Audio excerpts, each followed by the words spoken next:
Bom, nós vivemos num estado rico. Que contradição, né? Já dissemos aqui que a situação financeira do nosso estado, do Ceará, estava aos frangalhos, estava ruim. E agora estamos dizendo que o estado é rico. Sabe por quê? Porque depois que o estado deu 11 milhões de reais para uma associação que trabalha com homossexuais lá no Crato e na região do Cariri, o estado deu 11 milhões para que essa associação fizesse lá um festival na Expo Crato, na exposição do Crato, que acontece nesses dias. Aliás, é um evento importante, não só para o Cariri, mas também para o estado do Ceará, que acontece anualmente no mês de julho. Pois bem, o governo, na semana passada, deu 11 milhões para essa associação fazer shows lá na exposição do Crato. Ontem, o governo do estado oficializou a doação de R$500 mil. O estado do Ceará oficializou a doação ontem, 18 de julho de 2024, oficializou a doação de R$500 mil para o Fortal. O Fortal. O Fortal é uma festa privada. Uma festa privada onde os seus idealizadores, a empresa, fatura um bom dinheiro. A empresa fatura um bom dinheiro. É uma festa particular. O estado do Ceará ontem oficializou a doação de R$500 mil para essa festa aqui em Fortaleza. Também é uma festa tradicional. Anualmente, em julho, no final de julho, acontece o Fortal, que fatura, repito, alguns milhões de reais. Mas, além disso, o governo do estado ainda resolveu doar R$500 mil para essa festa privada que é patrocinada, que é realizada pela empresa Carnalha, C-A-R-N-A-I-L-H-A, Carnalha Empreendimentos e Publicidade Limitada.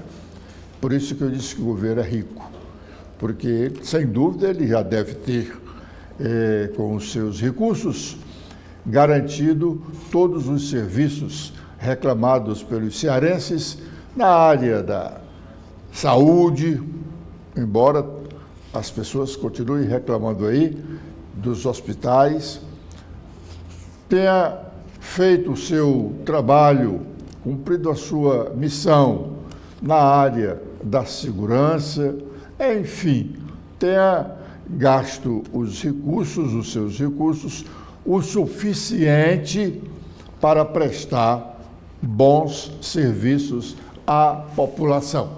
E não se venha dizer que doar 11 milhões para uma associação fazer shows lá na Expo Crato, também uma festa particular, e mais R$500 mil para o Fortal, isso é coisa muito importante para a população carente do estado do Ceará.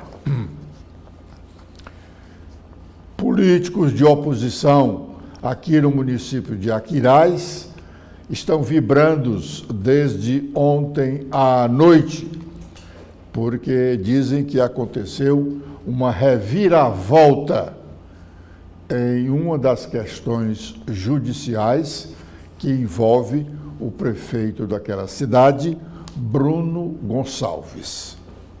É que a desembargadora, que era relatora desse processo contra o prefeito Bruno Gonçalves, desde o ano passado, ela está doente e foi convocado um juiz de direito de Fortaleza para substituí-lo. O juiz é o Cid Peixoto do Amaral Neto.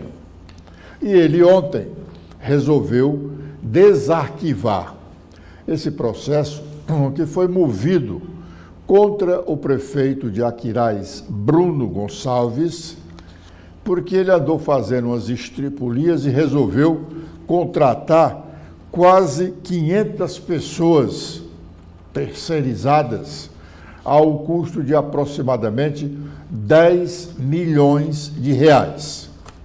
O Ministério Público Estadual, o grupo lá do PROCAP, promoveu a ação e estava, de certa forma, paralisada, e ontem o juiz Cid Peixoto do Amaral Neto, exercendo o cargo de desembargador, resolveu desarquivar esta ação, mandou citar o prefeito e o Ministério Público para outras providências e decidiu mandar exonerar os contratados irregularmente pelo prefeito e ainda determinou que ele devolvesse os 9 milhões, precisamente 9.728,33. Isso pode ter implicações também na campanha de reeleição do prefeito. Ele é candidato à reeleição e ainda também guarda alguns processos. Um deles está na dependência, na dependência do Ministério Público Federal, que é uma ação contra desvio de recursos da merenda escolar do município de Aquiraz. Aliás, Aquiraz e Eusébio estão cheios de coisas irregulares. O Ministério Público agora parece que quer agir e tanto o prefeito Bruno Gonçalves de Aquiraz e o seu pai, Acilon Gonçalves, prefeito do Eusébio, não estão em bons lençóis. Amanda, o que os sites das duas casas do Congresso Nacional estão registrando agora? Olá, Edson, olá para você que nos acompanha aqui na TV da Transparência. A gente começa com um destaque na página principal do Senado Federal, mostrando que a matéria aqui em destaque no Senado é uma revisão de tudo que aconteceu no primeiro semestre deste ano nessa Casa Legislativa, a assistência estudantil, taxa das blusinhas e a adaptação do clima marcaram o primeiro semestre lá no Senado Federal. A matéria conta que a educação, o meio ambiente, a segurança pública e também as mudanças climáticas e as regras tributárias estiveram entre os temas de maior destaque durante o primeiro semestre deste ano, 2024, no Senado Federal. Projetos como o que garante recursos para os universitários de baixa renda se manterem durante o curso e também textos que tratam sobre as regras de adaptação da mudança climática e taxação de compras internacionais abaixo de $50 estão entre as matérias aprovadas pelos senadores e que já se transformaram em lei. Uma das propostas aprovadas e que está em vigor é a que institui a Política Nacional de Assistência Estudantil. Ela foi apresentada, esse projeto, foi apresentado pela professora Dorinha Seabra, do União Brasil, 2000, quando ela era deputada federal, e foi sancionada, essa lei foi sancionada agora em 2024, e ela transforma na política do Estado o atual Programa Nacional de Assistência Estudantil, que foi criado em 2010. O objetivo central é garantir a permanência dos estudantes de baixa renda nas instituições federais para a conclusão do ensino superior e nas instituições de rede federal para a educação profissional, científica e tecnológica. Aqui também tem em destaque a reforma do ensino médio, que os senadores aprovaram nesse primeiro semestre, o projeto que sugere uma nova reforma do ensino médio. Após 7 anos da aprovação do novo ensino médio, a matéria estabelece algumas mudanças no currículo dos 3 anos finais da educação básica. Também foi destaque aí as mudanças climáticas, que a Casa dedicou uma atenção especial aos projetos votados em relação à proteção do meio ambiente. Também falo aqui sobre o hidrogênio de baixo carbono, que é o hidrogênio verde, né? Outro projeto que foi aprovado pela Casa e que está aguardando a sanção presidencial, e essa proposta ela estabelece um marco regulatório para a produção de hidrogênio de baixa emissão de carbono e também determina incentivos fiscais e financeiros para o setor. E também aqui em destaque é o programa Mover e a taxação de compras acima de $50, que também foi focado nas políticas de prevenção e de adaptação climática e ao estímulo do desenvolvimento sustentável, né? O programa Mover, o nome completo dele é Programa Mobilidade Verde e Inovação, e foi aprovado agora no mês passado, em junho, e foi revertido em uma lei que é de autoria do Poder Executivo. Aqui também é destaque uma emenda que foi inserida nesse texto do Mover, foi inserido pela Câmara dos Deputados, que colocou aí um assunto alheio ao tema do projeto, que é a questão da taxação das compras vindas do exterior. Aqui também em destaque, no balanço desse primeiro semestre do Senado, é sobre a PEC das drogas, que já com vistas ao fortalecimento da política de entorpecentes e ao enfrentamento do tráfico,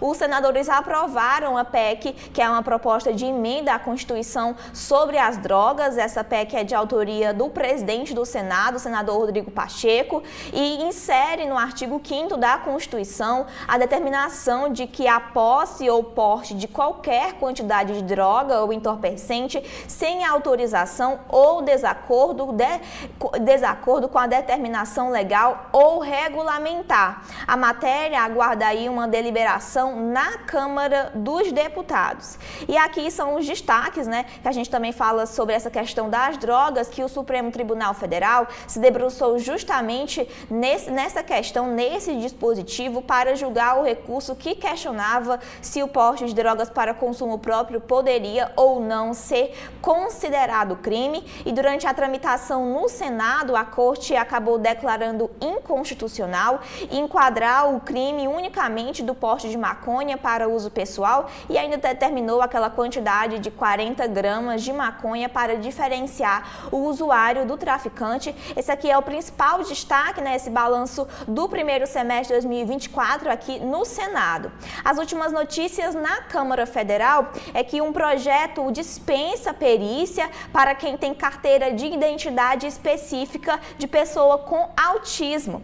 E também aqui um outro projeto antecipa o início do prazo de citação ou intimação eletrônica. Ele antecipa a contagem do prazo processual de citação ou intimação por meio eletrônico. Nessa pela proposta, o prazo começa a contar a partir do dia que a citação foi consultada e não no dia útil à consulta, como estabelece o Código de Processo Civil. Ainda em destaque na Câmara, na área de segurança, que há uma proposta lá em tramitação que prevê a dispensa de licitação para facilitar medidas contra crimes de repercussão. A proposta define crime de repercussão como o punível com mais de 4 anos de prisão e que envolva múltiplas vítimas vítimas, pessoa exposta publicamente ou refém de terrorismo, e o texto equipara o crime de repercussão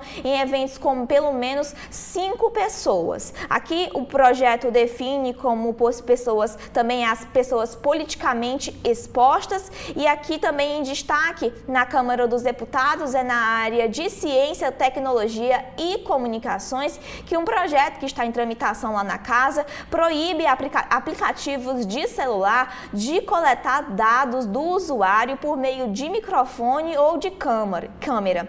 Quem descumprir a proibição estará sujeito a uma multa ou prisão, e a Câmara dos Deputados segue analisando essa proposta. São esses aqui os destaques que a gente tem no Congresso Federal. A ministra do Planejamento, Simone Tebet, falando para os meios de comunicação do governo federal no fim da manhã de ontem, acabou dando uma informação considerada importante para o mundo econômico brasileiro e para os brasileiros beneficiados com as ajudas ou benefícios sociais dados pelo governo federal e quanto à transferência de renda. Vamos ouvir o que disse a ministra. A LDO é a lei que direciona todo o trabalho do orçamento brasileiro. O orçamento é a conjunção, a reunião de todas as receitas do Brasil, tudo aquilo que nós arrecadamos, e de todas as despesas, ou seja, para onde vai o dinheiro do povo brasileiro, o dinheiro dos impostos, o dinheiro que é arrecadado na área da saúde, da educação, da segurança pública, das obras, por exemplo, como Minha Casa Minha Vida. Então, a lei de diretrizes orçamentárias, ela direciona, ela diz como, quando, de que forma, o que pode, o que não pode, porque até o presidente da República, embora tenha muito poder, tem regras a cumprir. Então a LDO vai ser votada entre agosto e setembro, sem nenhum problema. Enquanto isso, nós temos outra missão ainda tão importante quanto, que é a elaboração do orçamento brasileiro. Aí sim, em onde vai, em cada ação, em cada política pública, cada centavo dos recursos públicos. Nós temos um compromisso com o país, por determinação do presidente e da equipe econômica, de não gastar mais do que arrecada. Então, o nosso orçamento do ano que vem tem que trazer as despesas necessárias para atender todas as demandas do Brasil, mas elas não podem passar daquilo que nós arrecadamos, porque o Brasil não pode seguir devendo, porque isso tem um impacto muito grande na vida das pessoas, né? Um país que entra anos seguidos gastando mais do que arrecada, ele compromete juro, ele compromete inflação, impacta dólar, e isso isso significa preços mais caros para a vida das pessoas. Que em 2023, repor muitas políticas públicas, eu conheço, fui 8 anos senadora, vi lamentavelmente o desastre que foram os últimos 4 anos. Não precisamos ir muito longe, né? 7 anos, 6 anos sem atualizar a merenda escolar das nossas crianças, já que você está falando de escola. Minha Casa Minha Vida tem coisa mais sagrada para uma família do que ter um teto para morar. Ficou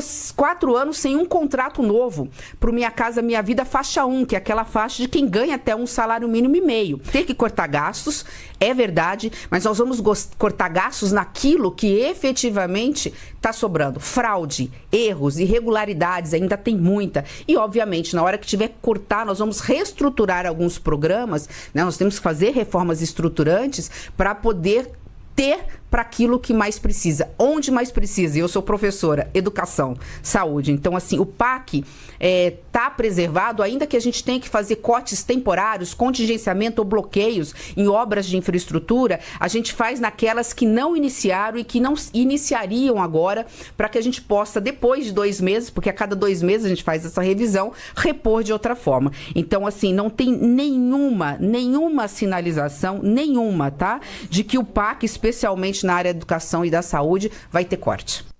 Bom, depois da entrevista da ministra Simone Tebet, foi a vez de falar do ministro Fernando Haddad. E ele, parece que no momento que ela dava a entrevista, ele estava reunido com o presidente Lula. E depois da audiência com o presidente, que ele falou ratificando parte do que disse a ministra e acrescentou algo mais sobre o orçamento da União. Vamos ouvi-lo. Da outra vez, Simone e eu trouxemos ao presidente da República os números da área econômica, né, para nós fazermos um entendimento sobre a determinação que o presidente deu de cumprimento do arcabouço fiscal, como foi anunciado da outra vez. Naquela ocasião, nós anunciamos uma restrição de despesas para o orçamento de 25, né, que já está pactuada com os ministérios e que a ministra Simone vai ter o tempo necessário para detalhar oportunamente. Agora nós estamos falando da execução orçamentária de 2024, tá certo? A Receita fez um grande apanhado do que aconteceu nesses 6 meses, mesmo aconteceu com o planejamento no que diz respeito às despesas, e nós vamos ter que fazer uma contenção de 15 bilhões de reais para manter o ritmo do cumprimento do arcabouço fiscal até o final do ano, consistindo em 11,2 bilhões de bloqueio, em virtude de um excesso de dispêndio acima dos 2,5% previstos no arcabouço fiscal, e de 3,8 bilhões, o que totaliza 15 bilhões, de contingenciamento em virtude da Receita, né, particularmente em função do fato de que ainda não foram resolvidos os problemas pendentes junto ao Supremo Tribunal Federal, ao Senado Federal. Então nós tomamos a decisão de já incorporar uma eventual perda em função desse adiamento para contemplar o arcabouço fiscal dentro da banda prevista na LDO.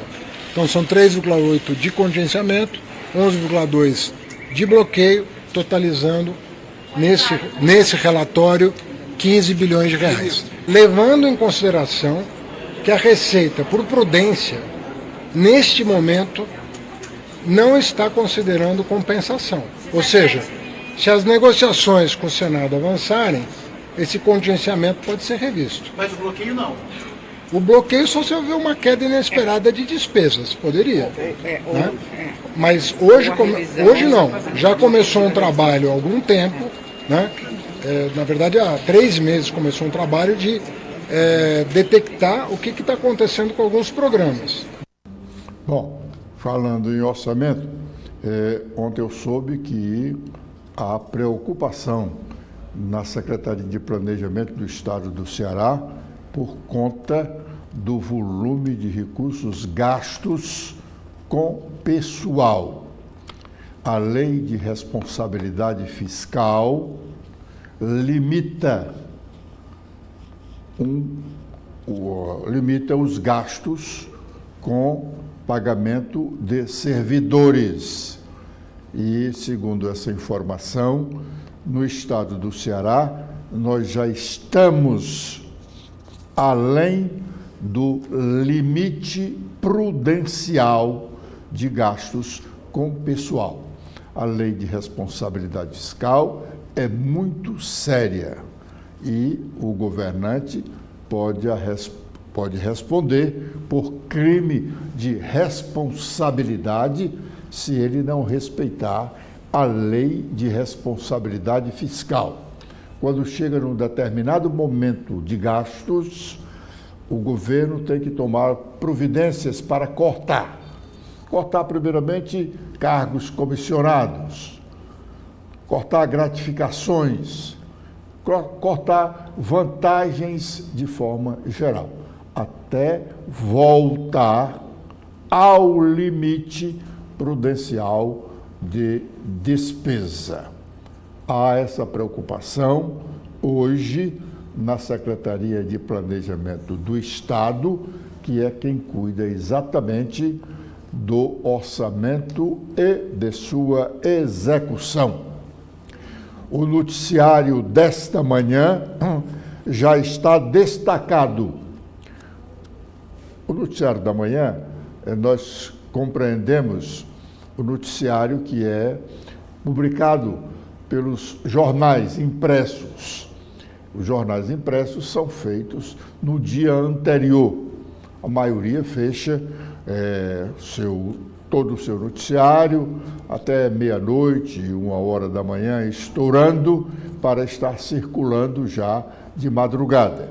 Então, nós chamamos esse noticiário que vem nos jornais logo na manhã das notícias da manhã.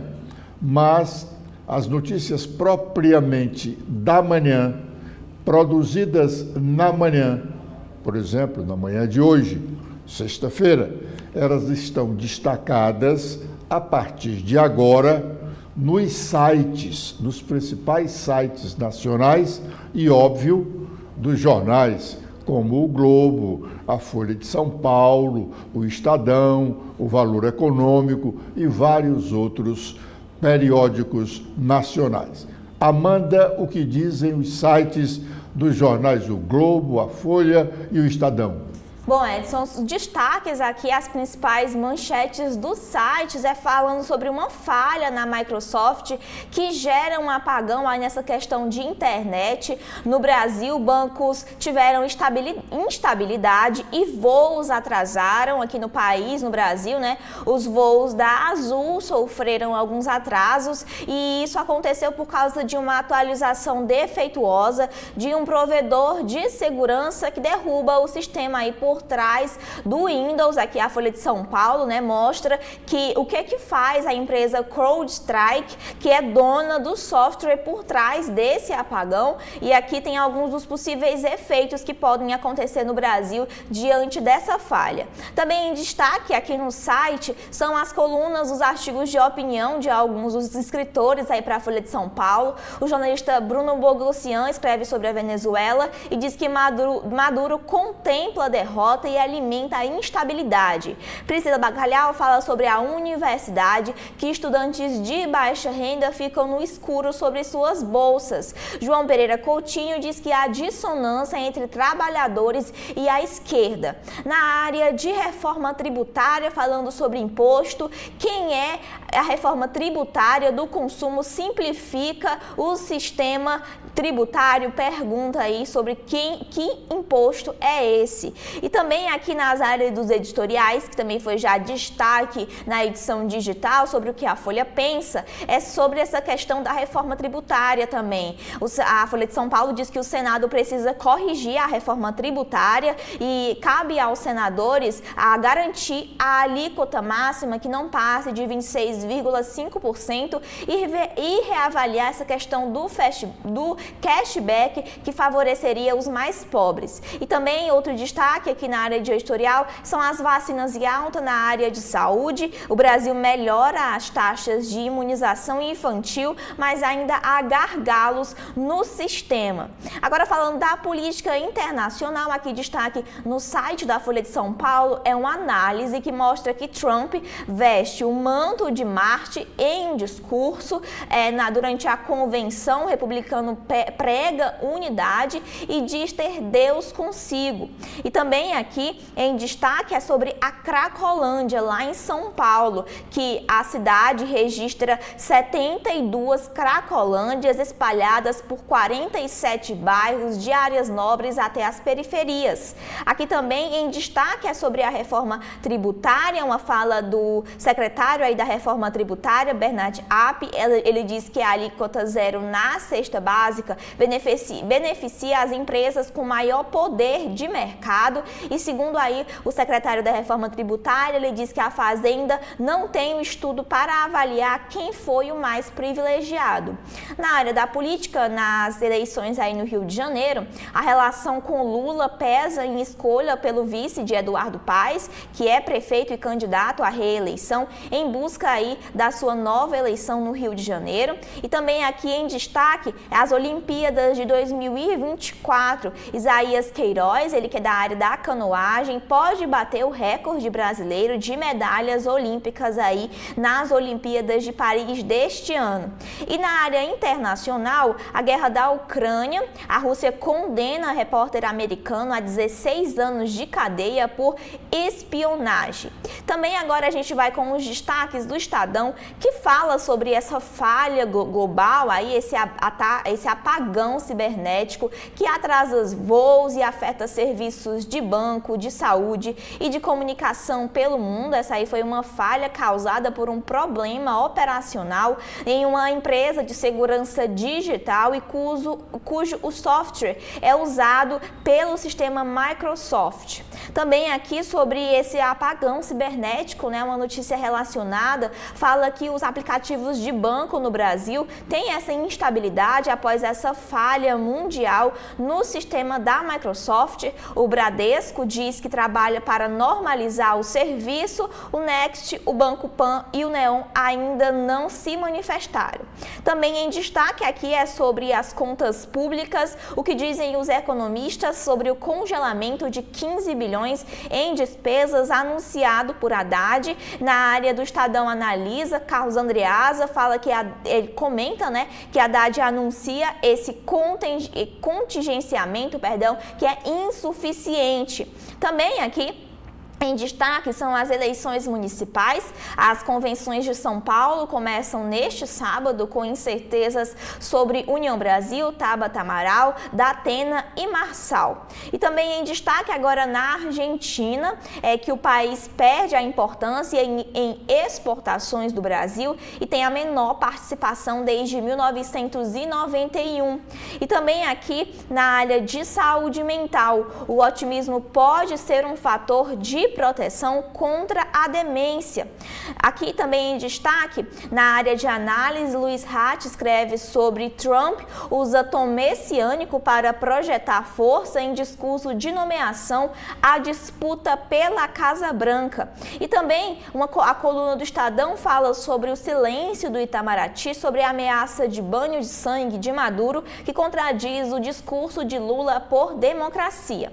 Também em destaque aqui no site do Globo é essa questão do efeito global, do apagão em larga escala que afeta os voos, TVs, bolsas de valores e outros serviços ao redor do mundo. Também aqui em destaque são as colunas que aparecem também no site do Globo. Bernardo Melo Franco escreve sobre os estelionatários aumentam e o Brasil vira terra do 171. Janaína Figueiredo fala sobre a paranoia chavista e a relação entre Brasil e Venezuela, e Martim Fernandes fala sobre o governo Milei, que avaliza racismo na seleção argentina. E Flávio Oliveira escreve sobre os desaparecidos que assombram o país pós-redemocratização. Sobre as eleições nos Estados Unidos, é destaque aqui na página do Globo, contido, Trump da convenção republicana muda o tom, mas não o conteúdo. E ele também defende a união entre todos os americanos, acusa Biden de pior dos presidentes e prevê aí uma vitória incrível para ele. Também alguns analistas aqui avaliam se essa trava que o ministro Haddad anunciou de 15 bilhões é o bastante para o governo se aproximar da meta fiscal. Também aqui em destaque são as operações afetadas aí pelo esse apagão, que as bolsas operam em queda no mundo inteiro. Na Câmara, aqui a entrevista que teve com o presidente da casa, Arthur Lira, ele que acena com mudança sobre verba destinada por políticos. Ele diz que a emenda PIX terá que ser aprimorada. Na coluna de Bela Megali, ela fala que o ministro da Previdência promete a Lula uma economia de 9 bilhões de reais. E também aqui sobre as candidaturas em São Paulo, a convenção do PRTB e as disputas judiciais podem barrar Pablo Marçal em São Paulo. São esses aqui os principais destaques que a gente tem nos sites pelo Brasil. O presidente do Senado, Rodrigo Pacheco, ele é presidente do Senado e presidente do Congresso Nacional.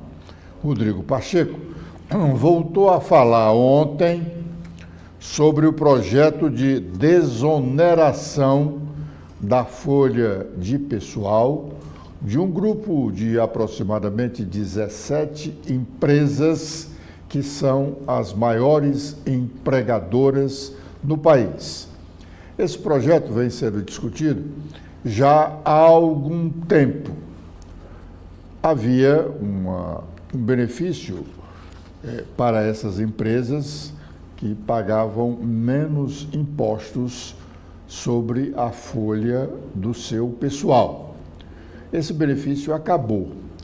O presidente do Senado, Rodrigo Pacheco, resolveu encampar a defesa da continuidade desse benefício, alegando que as empresas estavam precisando de pagar menos impostos sobre a folha de pessoal para permitir que elas contratassem mais pessoas, sobretudo neste momento que o país tem um contingente de desempregado muito grande.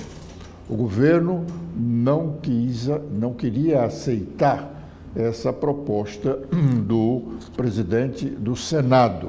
Ele foi adiante, o governo foi ao Supremo Tribunal Federal, houve um certo dissabor, uma divergência entre executivo e judiciário, voltaram a conversar sobre o assunto, procuraram uma saída política para o caso, não encontraram até agora.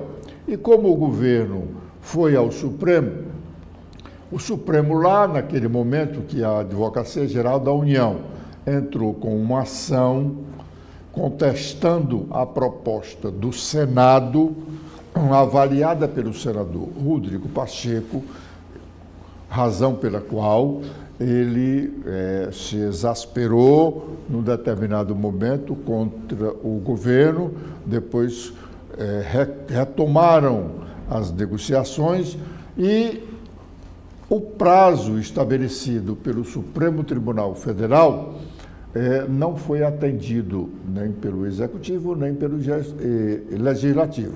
Não houve acordo. Esse prazo estava terminando exatamente agora, durante o recesso do Congresso Nacional. O próprio senador Rodrigo Pacheco foi ao Supremo Tribunal Federal pedir uma prorrogação desse prazo.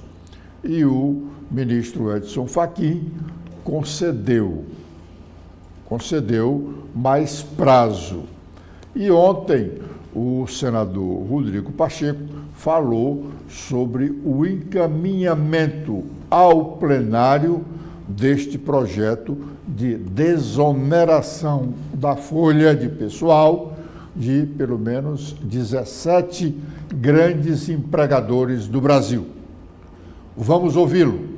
Da pauta é o projeto de lei 1847 de 2024, de autoria do senador Efraim Filho, relatado pelo líder do governo, senador Jacques Wagner, diz respeito ao tema da desoneração da folha de pagamento.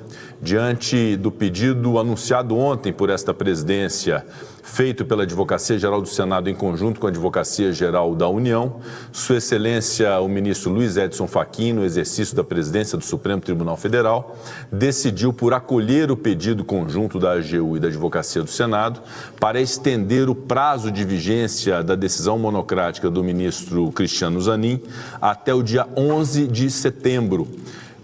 De modo que esse item 1 fica retirado da pauta do Senado e será reincluído oportunamente até que se tenha o consenso estabelecido entre Poder Legislativo e Poder Executivo quanto à fonte de compensação da desoneração. Gostaria de louvar a decisão do ministro Luiz Edson Fachin, que, de modo sensível e compreendendo as circunstâncias da importância dessa composição entre Legislativo e Executivo, conferiu esse maior prazo para que esse consenso possa ser definitivamente estabelecido. De modo que o item 1, projeto de lei 1847 de 2024, por essas razões, fica retirado da pauta do Senado Federal. Bom, a ministra Carmen Lúcia, presidente do Tribunal Superior Eleitoral, publica hoje no site do TSE uma mensagem ao eleitorado nacional. Amanda. Bom, a gente vai agora ler aqui a mensagem, divulgada pela presidente do TSE, a ministra Carmen Lúcia, sobre os dados do eleitorado. Ela fala sobre o eleitorado brasileiro para as eleições de 2024. Aqui eu abro aspas para o que ela diz. Ela escreve que o Tribunal Superior Eleitoral cumpre hoje uma das suas principais funções constitucionais ao divulgar os dados e o perfil do eleitorado brasileiro para planejar, organizar, preparar e realizar as eleições de forma segura, transparente e tranquila a que o eleitorado tem direito na democracia brasileira. O Tribunal Superior Eleitoral recebe o cadastro dos eleitores aptos a participar das eleições municipais de 2024 e publica os dados para a ciência e a verificação de todas as pessoas. O elevado número de eleitoras e eleitores confirma o que tem se demonstrado na história brasileira, especialmente desde a Constituição do Brasil de 1988 e nos últimos 28 anos, em que se desenvolveu o sistema eletrônico de votação, que é um benefício das eleições democráticas livres, certas no tempo, auditáveis em seu processo e transparentes em sua realização, eficientes em seu resultado.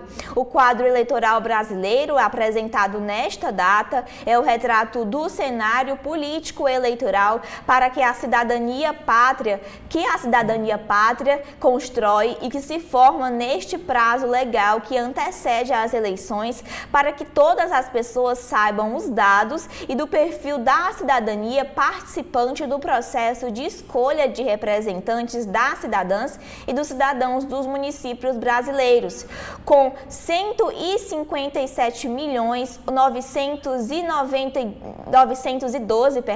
912.680 eleitores e eleitoras, tem-se um aumento de 5,40% em relação ao eleitorado apto para votar nas últimas eleições de 2020. Ela escreve e expõe-se assim o resultado da sistematização do cadastramento eleitoral feito no período em que a lei estabeleceu para o exercício da democracia representativa tenha o seu maior grau de confiança da eleitora e do eleitor, a quem se entrega o espaço republicano próprio para que ele e ela soberanamente elejam seus representantes de forma segura e tranquila, ciente de que seu voto é livre e jamais deve ser maculado. O que nele se contiver será apurado e o que for apurado será proclamado como resultado da sua escolha única e comprometida com o destino do presente e das futuras gerações. O voto é compromisso de esperança e que se põe na urna para guardar a democracia que construímos juntos, com todas as diferenças que nos fazem plurais na unidade do que é o Brasil, escreveu aí a ministra Carmen Lúcia Rocha, presidente do TSE. Bom, nós estamos, segundo o calendário eleitoral, entrando na parte,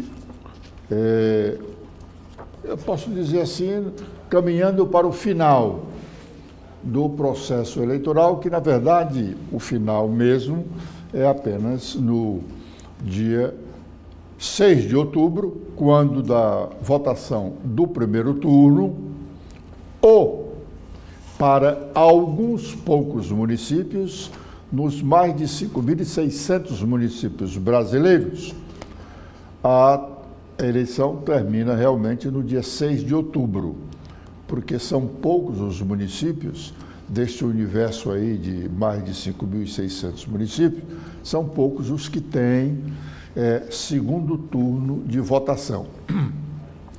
O segundo turno de votação, nesses municípios com mais de 200 mil eleitores, e em que no dia 6 de outubro, em qualquer deles, não tenha ganho um candidato conquistando mais de 50% dos votos válidos, aí teremos o segundo turno. E o segundo turno de votação é exatamente no último domingo do mês de outubro. De formas que o calendário oficial, o calendário eleitoral oficial, o essencial, porque nós temos um calendário que antecede esses dias e um outro que vai adiante desses dias, que é a parte burocrática da campanha eleitoral. Portanto, neste 19 de julho, sexta-feira, diz o calendário eleitoral, que é hoje a data limite para a criação no cadastro eleitoral dos novos locais de votação onde funcionarão as sessões eleitorais dos estabelecimentos penais e das unidades de internação de adolescentes, se ainda não existirem. Bom, isso aí entra na parte burocrática do calendário, mas na parte efetivamente interessante à maioria do eleitorado e a todos os pretensos candidatos, começa amanhã, 20 de julho, sábado, data a partir da qual e até 5 de agosto de 2024, a partir de amanhã, 20 de julho, e até o dia 5 de agosto, os partidos políticos e federações poderão realizar convenções para deliberar sobre coligações e escolher candidatas e candidatos aos cargos de prefeito, vice-prefeito e vereador. Todos os partidos terão que realizar convenções, todos os partidos que tenham candidatos que venham a disputar mandatos de vereador, vice-prefeito nas eleições deste ano, todos terão que fazer convenções. É que nessas convenções, eles homologam as suas chapas de candidatos proporcional, vereadores, e majoritário, prefeito e vice. Esses nomes homologados nas convenções dos partidos terão que estar registrados na Justiça Eleitoral para que os seus nomes constem da urna eletrônica e no dia 6 de outubro, quando o eleitor chegar à sessão eleitoral e que for acessar a urna eletrônica, ter condições de escolher um daqueles candidatos, a prefeito e a vereador. Você não vota para vice-prefeito, você vota no prefeito e, consequentemente, também, se o prefeito for eleito, você elegeu o vice-prefeito. Diferentemente do passado, não muito distante, você votava também para vice-prefeito, para vice-governador e para vice-presidente da República. E em várias eleições, o vice-prefeito chegou a ter mais votos do que o prefeito eleito. O vice-prefeito de um partido, o prefeito de outro. Idem em relação a governador e também a presidente da República. Aliás, a última eleição presidencial, antes do golpe militar de 1964, o vice-presidente da República, João Goulart, foi eleito com um número de votos bem maior do que o presidente Jânio Quadros. Muito bem, então, este é o primeiro item do calendário eleitoral do dia 20 de julho, amanhã, o início das convenções partidárias. Então, é extenso o número de eventos que deverão acontecer a partir de amanhã. Uns poucos mais interessantes, como, por exemplo, também amanhã, o último dia, amanhã, 20, é o último dia para o Tribunal Superior Eleitoral publicar portaria com os limites de gastos de campanha estabelecidos em lei para cada cargo eletivo em disputa. O Tribunal Superior Eleitoral vai dizer quanto o candidato a prefeito de Fortaleza, até quanto ele pode gastar na sua campanha. Idem em relação ao prefeito. E assim ele faz para todos os municípios. Os candidatos a vereador de Fortaleza, óbvio, terão condições de gastar bem mais para conquistar um mandato de vereador à Câmara Municipal da capital cearense, do que um vereador, por exemplo, do município de Uruoca, um município relativamente pequeno, onde os candidatos não poderão gastar tanto quanto os vereadores de Fortaleza. Também amanhã, data em que o Tribunal Superior Eleitoral divulgará na internet o quantitativo de eleitoras e eleitores por município, para fins do cálculo do limite de gastos e do número de contratações diretas ou terceirizadas de pessoal para prestação de serviços referentes a atividades de militância e mobilização de rua nas campanhas eleitorais. Então, você vai ter um limite de cabos eleitorais contratados, eleitores outros, para ficarem balançando as suas bandeirinhas nas ruas da cidade e fazendo outros serviços. Amanhã, o Tribunal Superior Eleitoral vai dizer o quantitativo dessas pessoas. E também, amanhã,